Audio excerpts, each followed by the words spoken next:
Going to be using area models to multiply polynomials. Before we jump in that, you're probably wondering, well, what's a polynomial? We'll definitely get to that. So, fair amount of notes today. So remember, I want the notes to be on if you're looking at your spiral and you open it up, I want the notes to be on the right side and the examples on the left side. That way, when you open up your spiral, you can be looking at your notes and your examples at the same time. So please do that. Your heading today should be using area models to multiply polynomials. It's right here at the top of the OneNote. Let's go ahead and write that at the top. The date, this is being, you guys should be taking these notes, or it's either on April 8th or April 9th, so whatever the appropriate date is, go ahead and add that to your notes as well underneath your heading. When we get to the examples at the bottom, if you think you figured it out after I went through one of them, go ahead and feel free to pause and try them on your own, but make sure you're verifying that you're doing it correctly. We will be going over these in class and doing work on these on the week of the 4/12, so depending on if you're an A day or B day student, keep that in mind. All right, let's go ahead and start. So vocab we need to know is, first off, is area model. This is a type of diagram used to visualize multiplying expressions. For each expression to be multiplied forms a side length of the rectangle, and the product is the sum of the areas of the sections of the rectangle. I think of these as a Punnett square, kind of. If you've covered that in your science classes, it's like when you look at when different alleles combine to give you a genotype. So it's kind of similar to that. If you don't know what I'm talking about there, that's fine. Usually 8th graders have covered that at this point in the year, but sometimes it might be a little delayed. It's a weird year.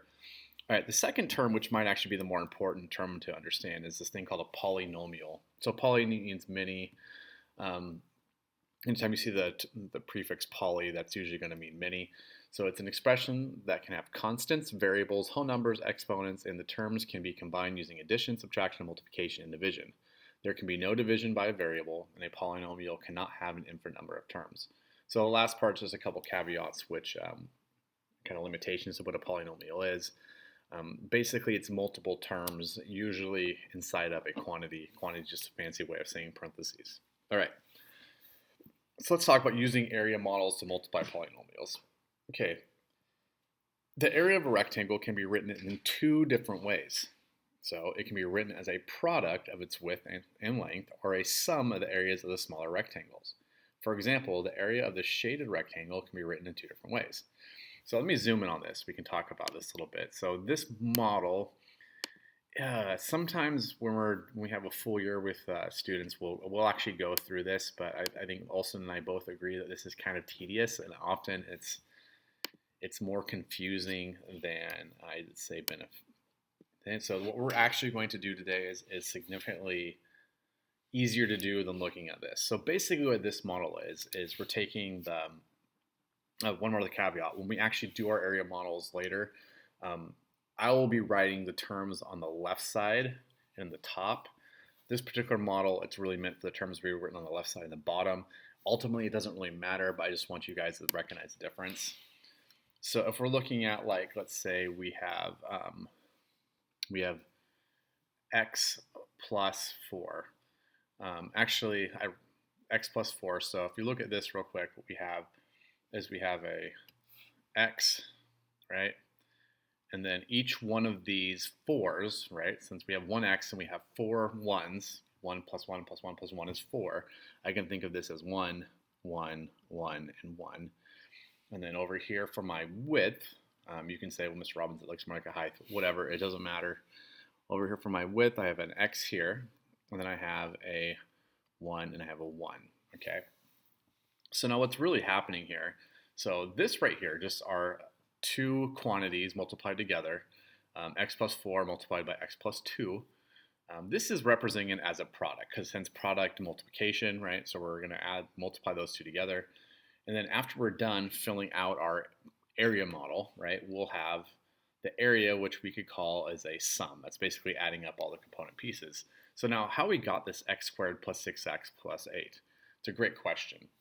Well, right here, you look at this, basically what's happening is everything on the left side here is kind of just going across like that, right? So the 1s are going across, the x is going across.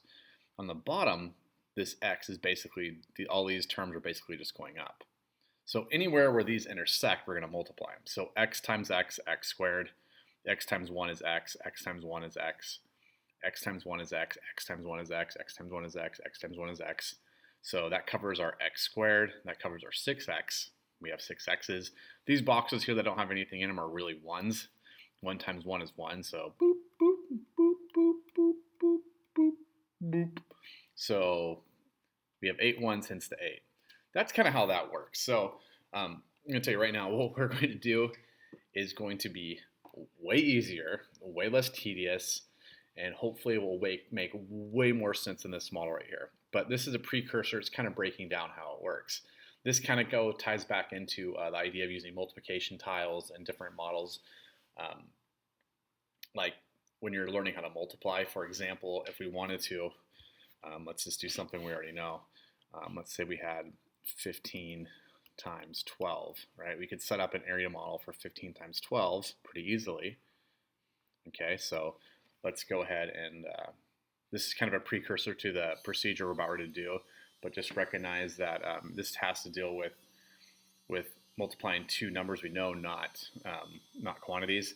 And I am back in the building, and you guys can hear the radiators are on, so hence that nasty sound in the background. So I can break down this 15 to be 10 and 5, okay? And then I can break down this 12 to be 10 and 2, all right? So same idea, 10 times 10 is 100, 10 times 5 is 50, 10 times 2 is 20, 2 times 5 is 10. Now, this equals 10, 100 plus 50 plus 20 plus 10, which is 15 times 12 equals 180. Okay, so basically, it works the same way, except instead of using numbers, and 15 times 12 does equal 180, just so you know, that's actually what it should equal. It's just another way of thinking about it, okay? So just if you understand what I just did there, what we're going to do next should be a lot easier to understand, okay? All right, let's go ahead and move on to the procedure. Let me zoom back out. This is actually the second time I made this video, and the first time I made it, I realized the procedure was maybe not clear enough, so I went back and added a little bit. I just changed it a little bit. Olson and I grappled with how to do this because we're taking something that we usually have you guys quote-unquote discover and trying to give you an actual algorithm or a procedure to follow. So hopefully this makes sense. If not, remember next week we'll be doing this in class, ask questions. And we're still going to have office hours, and we obviously have our email. So just check in with us. If it's not a burning question, though, we really want you at least right now to kind of wait until we're back together to do that. All right, anyhow, here we go. How to use an area model. First thing we need to do is determine the number of terms in each quantity, or parentheses, and create a diagram that represents that number of terms for the length and the width. This doesn't have to go like this, but my suggestion is let the first quantity represent the length and the second represent the width. It doesn't ultimately matter, but anyhow, if you just do that consistently, so let the first one represent the length, the second one represent the width. Okay, the next thing we need to do is write the terms for the first quantity on the top on the length of the area model, and then next thing we need to do is write the terms for the second quantity on the left or the width of the area model. Okay, so after that, we're going to determine the terms. We're going to determine where the terms on the top and the left side intersect, kind of like what we did using 15 and 12. We're going to multiply the terms and write the product in the appropriate smaller rectangle. So they're going to intersect, and we're going to write whatever product we get in those rectangles. And finally, when we're done, we're going to add all of those together and combine any like terms. So this last part is really giving us the sum, right? We're going to start with the product, right? Because we're multiplying two things, and we want to end with the sum. Okay. There's a little quick note here. Note that while an area model helps organize the problem, its size and scale are not important. Some students find it helpful to write the dimensions of on the rectangle twice, that is, on all sides of the area model. That's true. Like I said, like what one you determines the length and which one you determine the width isn't going to matter. We're talking about multiplication here, so it doesn't matter if I multiply 5 times 3 or 3 times 5. It's going to be the same thing. You just want to make sure you have all those terms on one of the edges. All right, so the first thing we're going to do, let's look at this one right here. We have 5x plus 3, the quantity 5x plus 3 multiplied by the quantity x minus 5. So each of these quantities have two terms in it. So I'm going to make a 2 by 2 2 by 2 rectangle here. So bigger rectangle. On the inside, I'm going to divide it into 4. So, okay, so I'm going to go ahead and write my 5x and 3 on the top. So we need to make sure we're moving. I'm going to do this one in red just so it's for a little clarity, and this one in blue. The 5x is going to go right here, all right? And then make sure you keep the sign with it. I mean, obviously, if it's addition, you don't need to carry that over, so I can go ahead and just put a 3 here, right? But for the other one, I need to make sure I move that negative sign with that 5. Okay. Now, what I'm doing is multiplying the terms where they intersect. So 5x times x is 5x squared. Don't forget your properties of exponents, right? You're definitely using these here. Granted, it's all going to be relatively simple. You're still using them. X times 3 is 3x. And then I have 5 multiplied by negative 5 is negative 25. And then negative 5 times 3 is negative 15. All right. So this is my sum. Okay. So I'm going to go 5x squared. Okay. Now, before I get too carried away, I'm going to go ahead and highlight the like terms. So I only have 1x squared. You guys probably saw my mistake now. This should actually be negative 25x. So if you're yelling at me at your video, I just saw it. We have an x and an x here, and then we have our constant there. So we have to combine the like terms.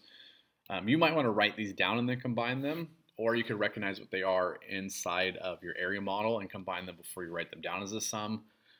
It's really your call at this point. Most of this is mental math, and just be careful. So negative 25 plus 3 is negative 22. So negative 22x. And then this negative 15, there's only one constant, so I just write that down one. That down once is fine. Okay, so I get the quantity 5x plus 3 multiplied by the quantity x minus 5 is equal to 5x squared minus 22x minus 15. Okay. Now this one's a little bit weird, but because we don't have two sets of parentheses, sometimes this throws students off. So before you guys try this on your own, before you watch the video, you can think of this 6x as that. Okay, now if you want to do this on your own, go ahead and pause and try to set it up, and then we will go from there. All right, so first thing I'm going to do is I'm going to write my 6. I'm going to write my area model, so it's a 1 by 2. So 1 by 2. I like the width to usually be longer than the length, but that's fine, doesn't really matter. So 6x, I'm just sticking with the model I showed you guys earlier, and then x, and then minus 7, or negative 7. Okay, so x times 6x is 6x squared. Then 6 multiplied by negative 7 is negative 42x. That's going to give me 6x squared minus 42x. You'll notice there's no constant in this one. We're always multiplying something by a variable, so notice there's only two terms in our sum. Perfectly fine, it could happen. Okay, let's look at the next one.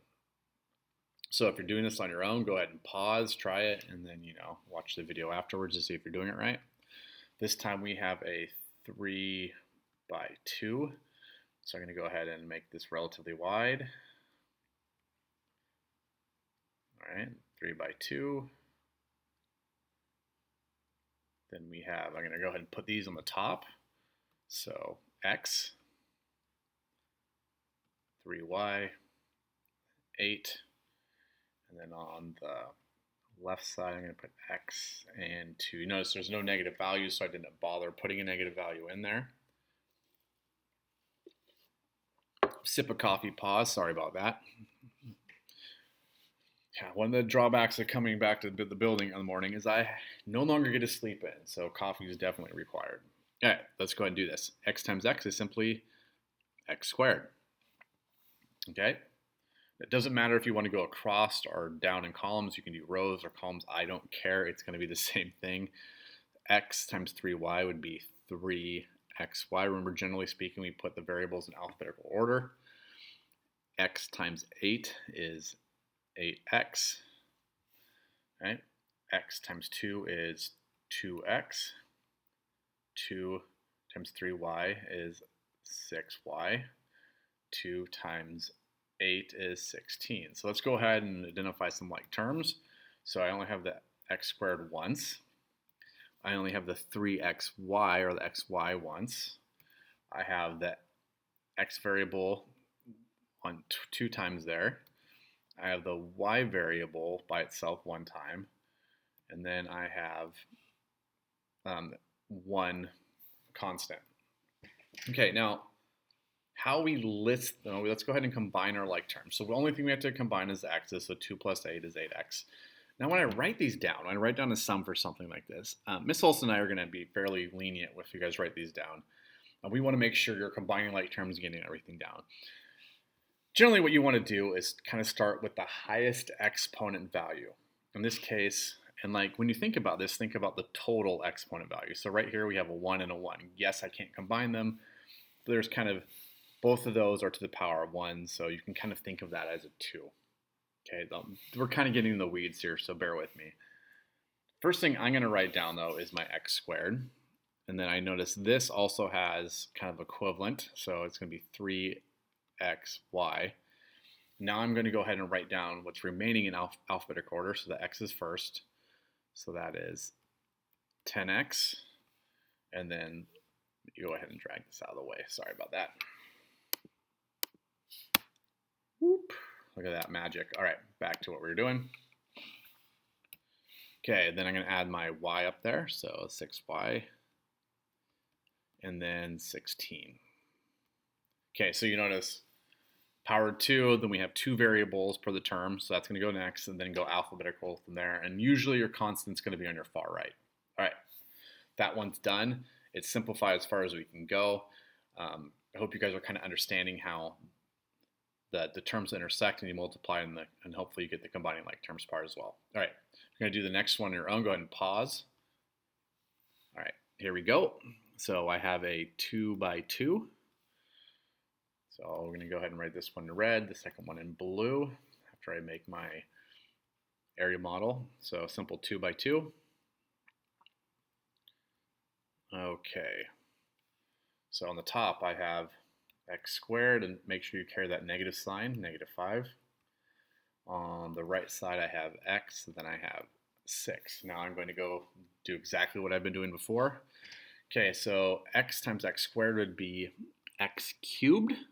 Remember your properties of exponents, right? In this case, since we're multiplying them, it's not a power to power, just multiplying 2 powers. We're just going to go ahead and add the exponents. Don't forget the hidden ones. X multiplied by -5 is -5x. 6 multiplied by x squared is 6x squared. And then 6 multiplied by -5 is -30. Okay, you guys shouldn't need your calculator for this kind of math so far, but by all means, you can have it available. It's not going to hurt anything. All right, let's identify like terms. So I only have 1x cubed, right? I only have 1x squared. I only have x to the first power once. And I only have my constant once. So this one's pretty straightforward. I just have to write them down. Nothing fancy. All right, so I have x cubed plus 6x squared minus 5x minus 30. Okay. Like I said, we're going to be going over this in class next week. That's when you guys will have your work assigned. So your responsibility is make sure you have these notes done. This is kind of what your asynchronous life will look like, is making sure you're ready for class with your kind of your introductory understanding before we dive into it. I actually kind of like area models and polynomials. I think they're kind of fun to do. It's kind of like a little bit of a Sudoku type of puzzle game. But yeah, I will see you guys in class hopefully later today or tomorrow, and then in person next week. So yep, have a good one.